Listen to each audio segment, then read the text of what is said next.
Actually sum number 5 இதுவும் அப்படிதான். பார்த்தீங்கன்னா 280 நபர்கள் வந்து 2 முறை ஒரு விமானத்துல வந்து பிரயாணிக்கிறாங்க அப்படின்னா 1400 நபர்கள் வந்து எத்தனை முறை பிரயாணிப்பாங்க?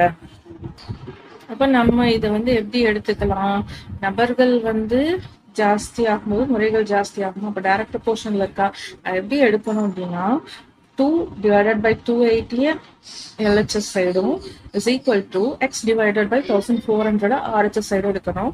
இப்போ இந்த 1400 ஈக்குவல்ஸ் இந்த சைடு கொண்டு போனா எனக்கு என்ன ஆகும்? ஆக்சுவலா எனக்கு வந்து டிவிஷன்ல இருக்கிறது மல்டிபிளிகேஷன்ல போயிடும் இல்லைங்களா? அப்போ 2 into 1400 divided by அப்போ எனக்கு 2 into 1400 divided by 280 வருங்களா? இப்போ நான் இதை என்ன பண்றேன் அப்படின்னா கேன்சல் பண்ணிக்கிறேன். அதாவது 0 கேன்சல் பண்ணிக்கிறேன். 2 1s are 2 14s are. So 14 1s are 14 10s are. அப்போ எனக்கு என்ன வரும்? அதாவது x is equal to 10. இதான் ஃபைனல் ஆன்சர். அப்போ 10 முறை பிரயாணம் பண்றாங்க.